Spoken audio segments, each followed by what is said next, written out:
I never imagined my own daughter would one day call me a financial burden. But life has a cruel sense of irony. After my wife passed away, I moved in with my daughter Emily and her husband, Mark. I had sold my small house thinking it would be easier for all of us to stay together. I gave Emily a good part of that money, around $40,000, to help them renovate their new home. I thought it was love, trust, and family, but apparently they thought it was charity. At first, things were fine. Emily cooked for me, Mark chatted about his job, and my little grandson Oliver always asked me to read him bedtime stories. I felt I still had a purpose, but over time, I began to notice the small changes. The smiles faded. The polite tone became distant. Mark started making jokes about extra bills, and Emily sighed every time I asked for anything, even something as simple as milk for my coffee. One night, I overheard them whispering in the kitchen. Emily said, "Dad's been here for almost a year. We can't afford to keep paying for him. He's not working. He's a financial burden." Those words burned into my heart. I froze. I had given them money, my trust, and my love. Yet here I was, being discussed like an unwanted guest. The next morning, Mark approached me. "John, we think it's best if you move out. You've had enough time to get back on your feet." I didn't argue. I didn't beg. I just looked at my daughter. Her eyes avoided mine. That was enough. I packed my things quietly. My old life was gone, and my heart felt heavier than ever. When I left their house, I didn't know where I'd go, but I promised myself one thing. I would never let them humiliate me again. A month later, fate handed me a strange twist. The apartment building they were living in went up for sale. And that's when I knew exactly what I was going to do. I didn't have much left after giving Emily most of my savings, but I still had a few investments, small stocks, a retirement account, and a little life insurance money that I never touched. When I saw the for sale sign in front of their building, something inside me ignited. I wasn't driven by anger. No, it was something quieter, sharper. Dignity. I had worked 40 years as a property manager. I knew the business better than anyone. So I called an old friend from the firm, Richard, who owed me a favor. "You're in luck," he said after checking. "The owner's desperate to sell. You could get it at a bargain." My heart started to race. I liquidated what I could and sold some old shares. Within 2 weeks, I was sitting across from the seller, a man named Harold. He was tired, near retirement, and wanted to get rid of the building quickly. "You seem like a decent guy," he said.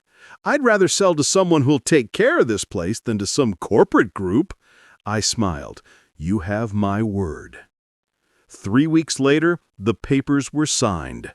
I officially owned the entire building, including the very apartment where my daughter and her husband lived, but I didn't tell them, not yet.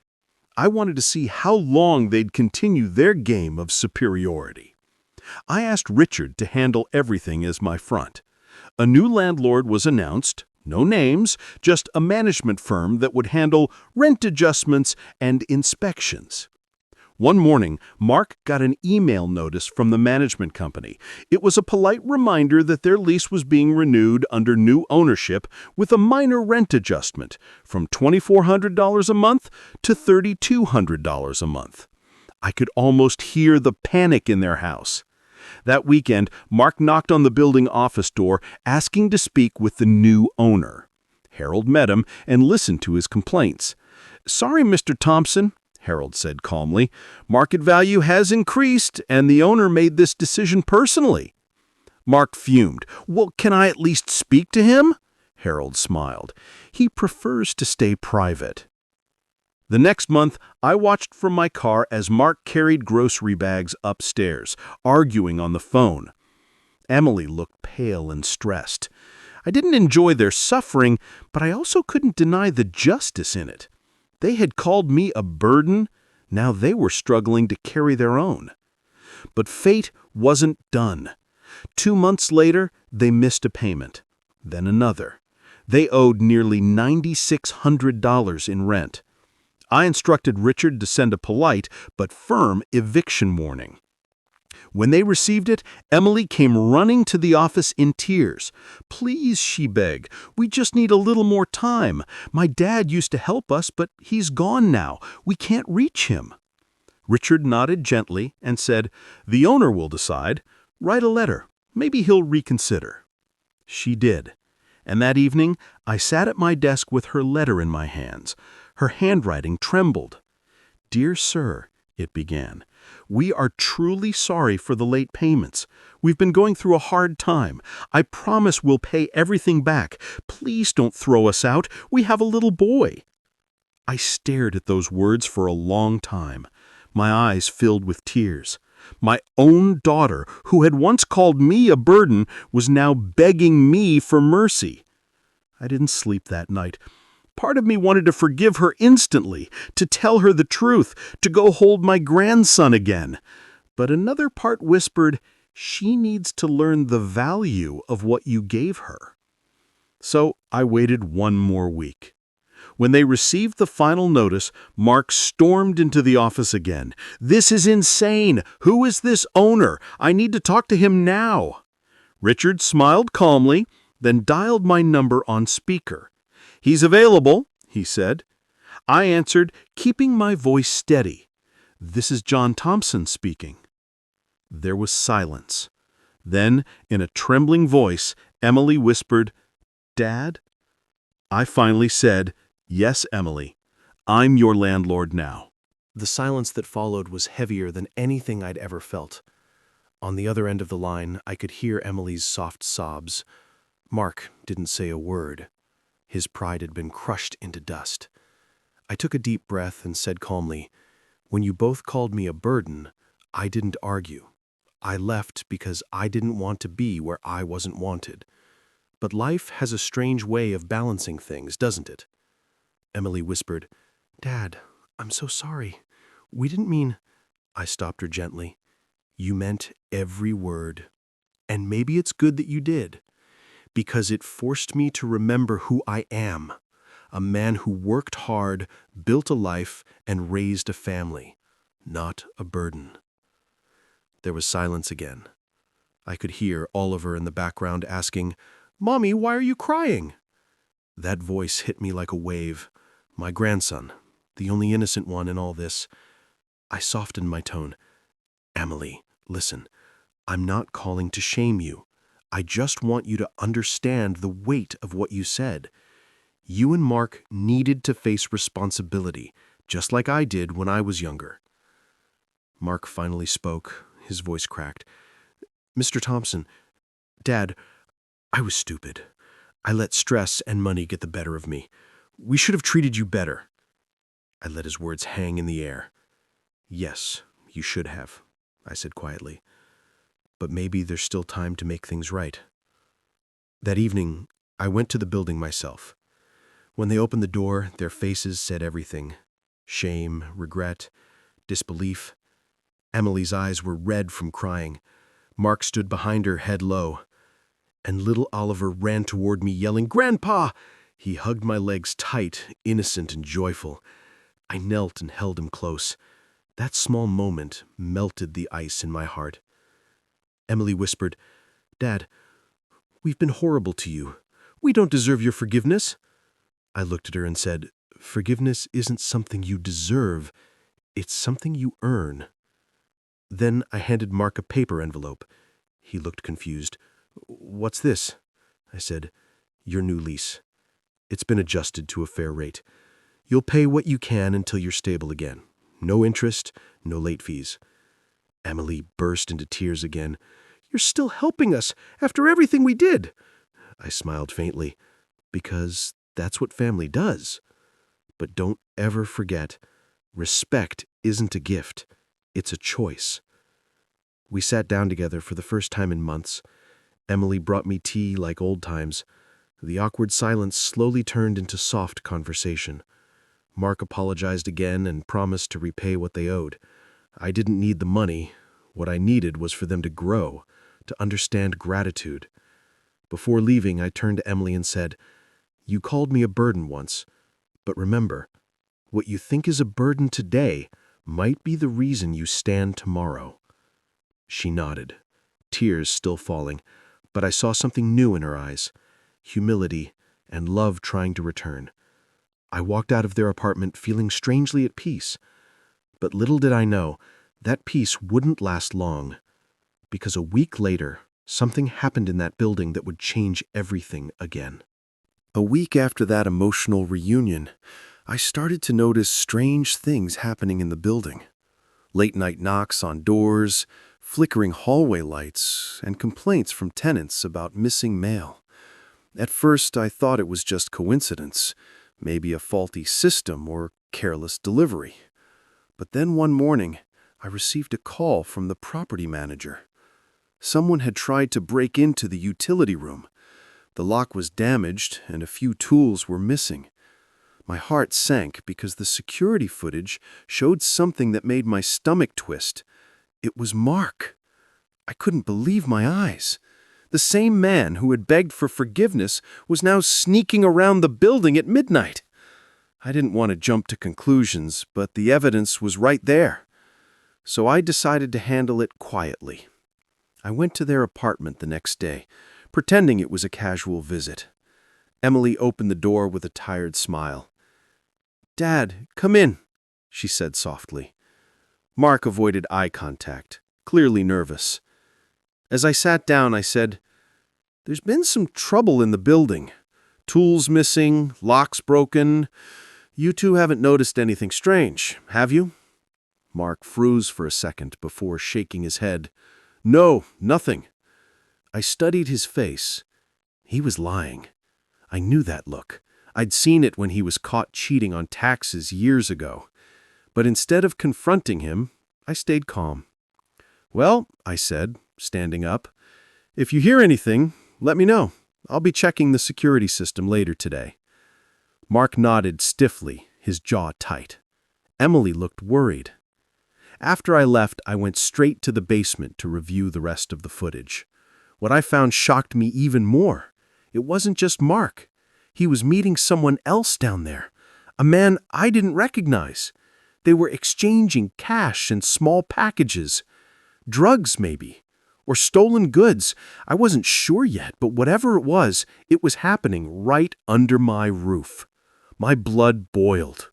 I had worked my whole life to keep my hands clean, to raise my daughter right.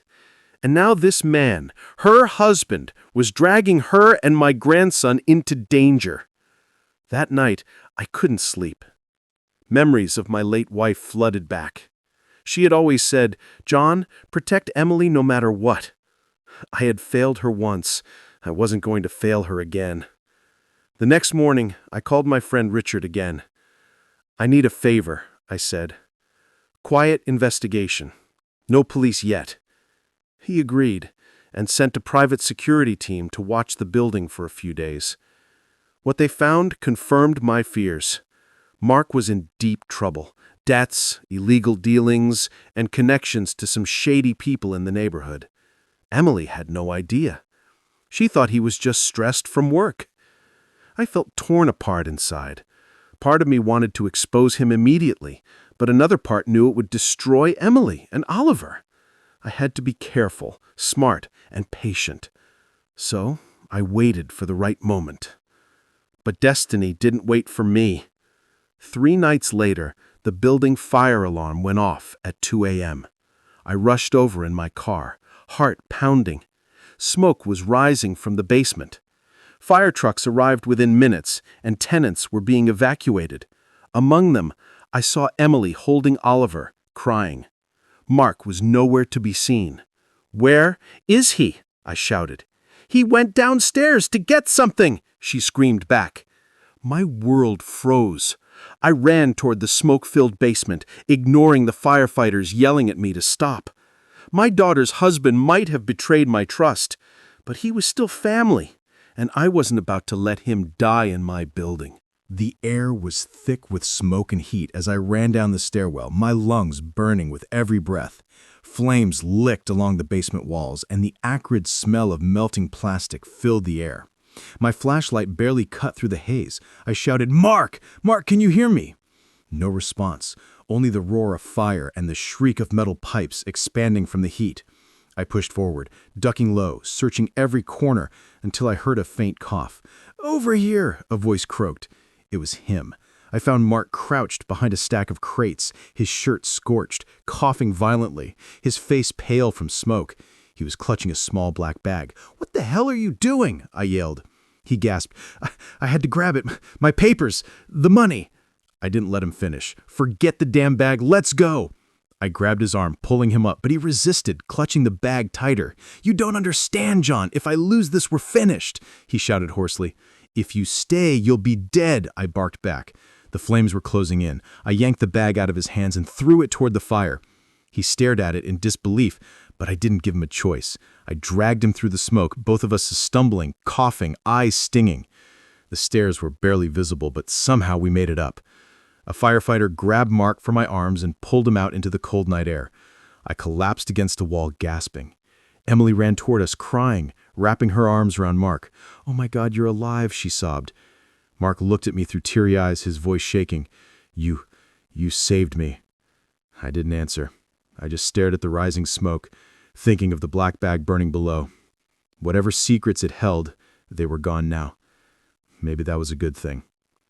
But I knew this wasn't over.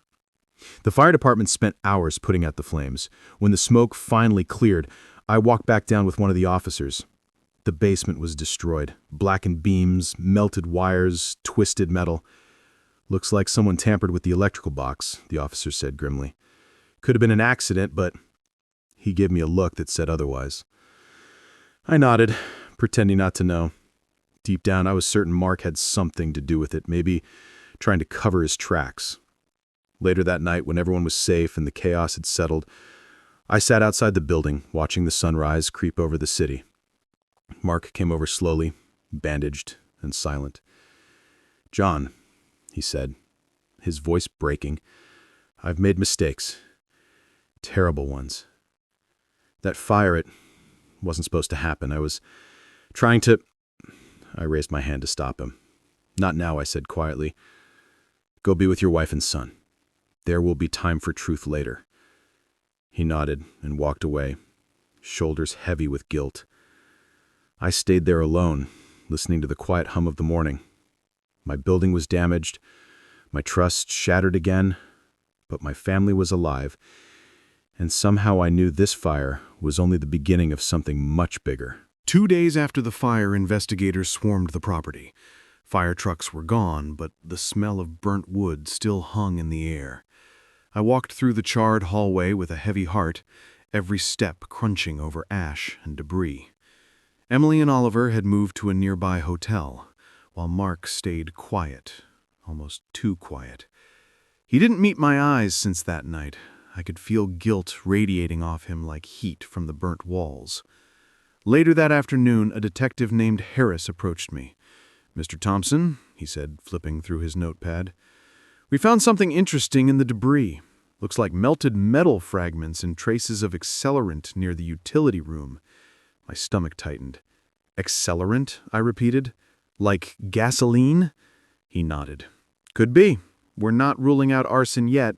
We'll know more after the lab results." I thanked him, but my mind was already racing. If it was arson, then the fire hadn't been an accident, and that meant Mark's midnight visits had just taken on a darker meaning. That evening, I went to the hotel to see Emily. She looked exhausted, dark circles under her eyes. "Dad, what's going to happen to us now? The apartment's gone. We lost everything." I placed a hand on her shoulder. "You haven't lost everything. You still have your family. You still have me." Mark came out of the bedroom then, bandaged and pale. When he saw me, he froze. I looked him straight in the eye and said, "We need to talk."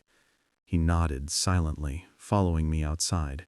We stood in the parking lot under a flickering streetlight. "I know you were in the basement before the fire," I began. His eyes widened. "You were seen, Mark. Don't lie to me." He took a deep breath, trembling.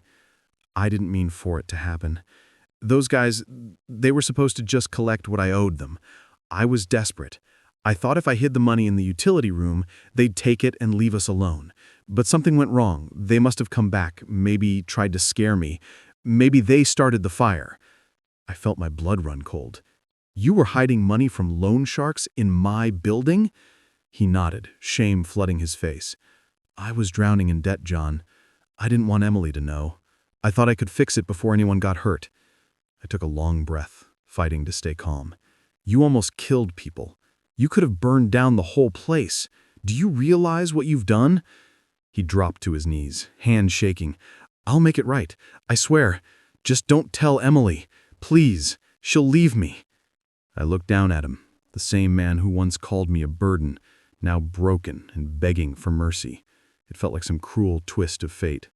You don't deserve her, I said quietly, but she deserves to know the truth. He shook his head violently, tears streaking his face. Please, John, let me fix this first. Give me time. I didn't answer right away. I just stared at him, seeing not a man but a desperate fool who had lost his way.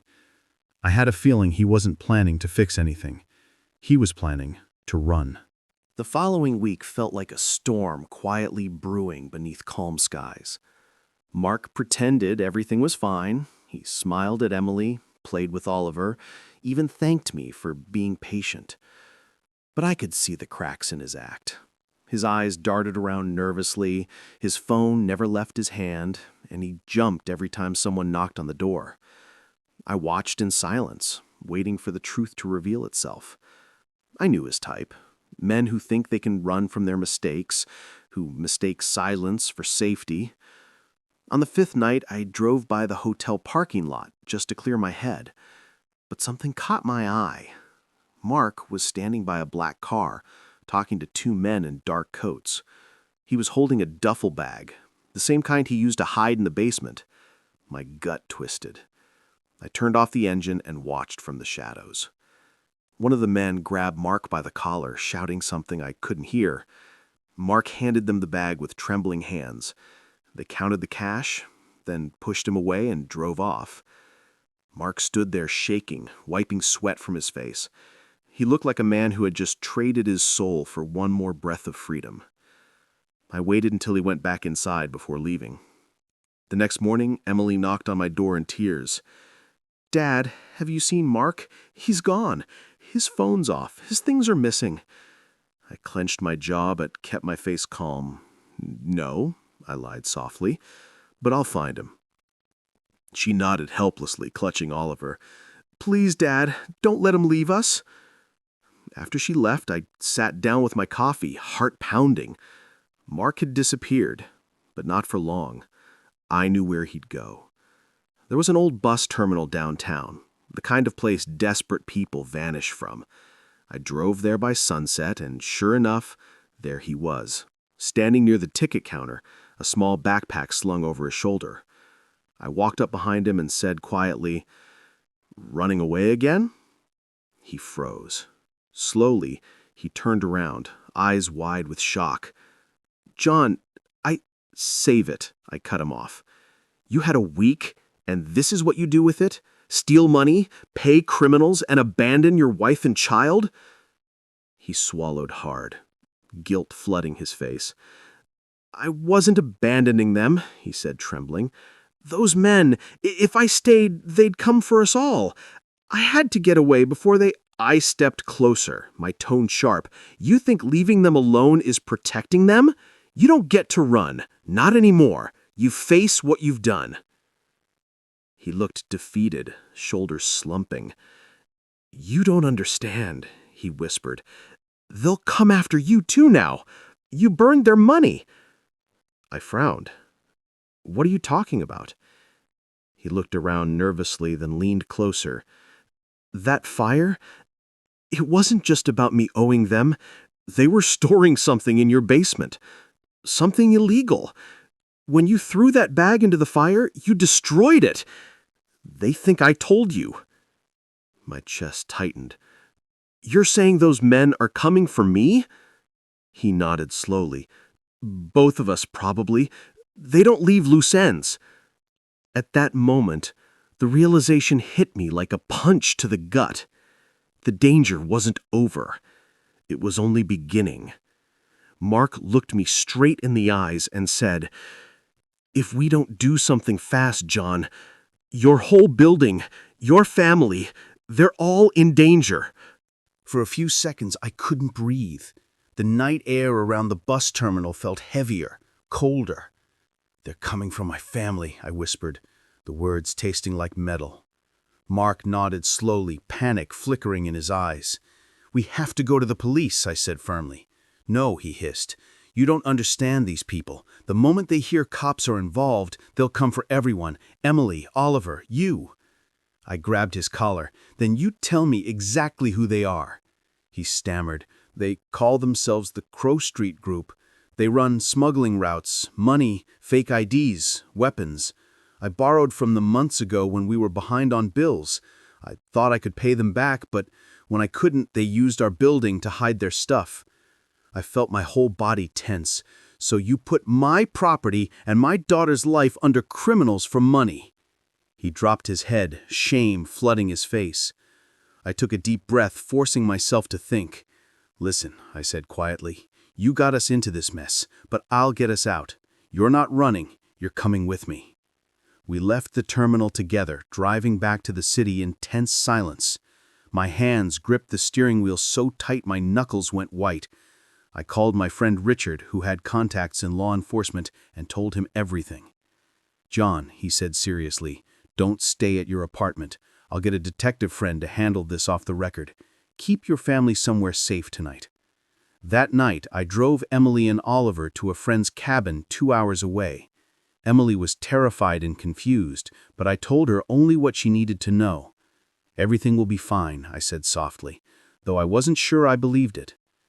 After they were settled, I went back to the city.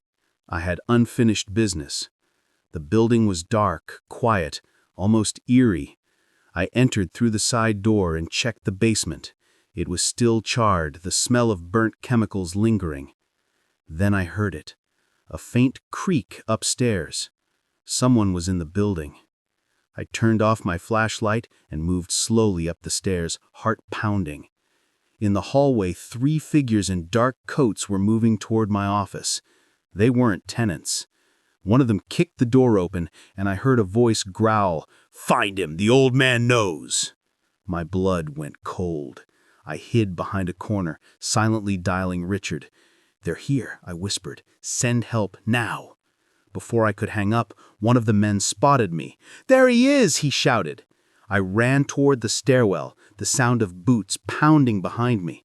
My lungs burned as I climbed up to the rooftop, the cold wind slapping my face.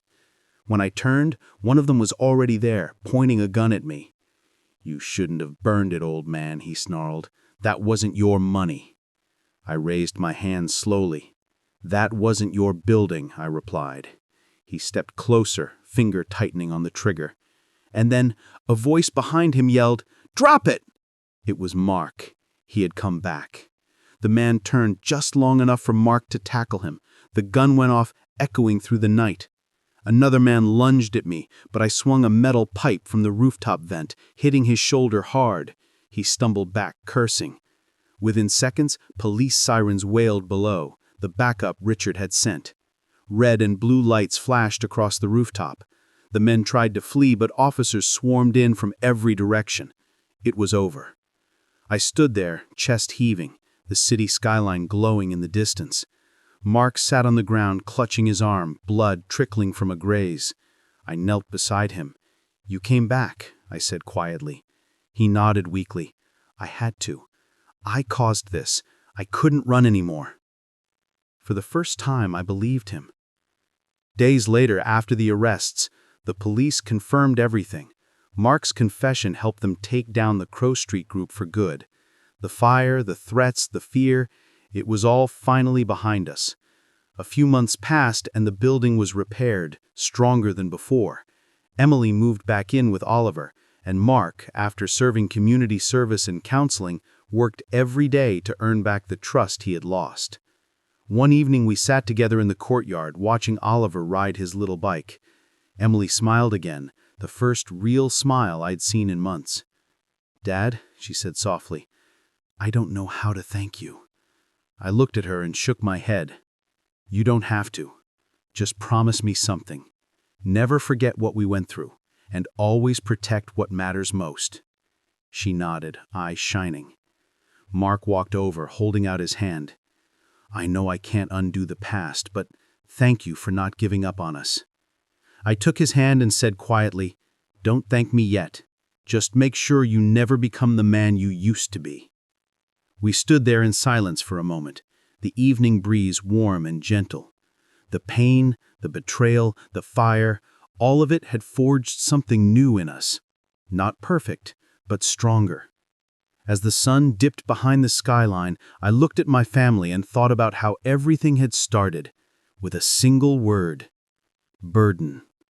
Funny how life works.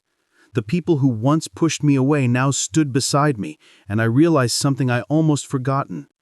Sometimes, even after everything burns, family can rise from the ashes, stronger than ever.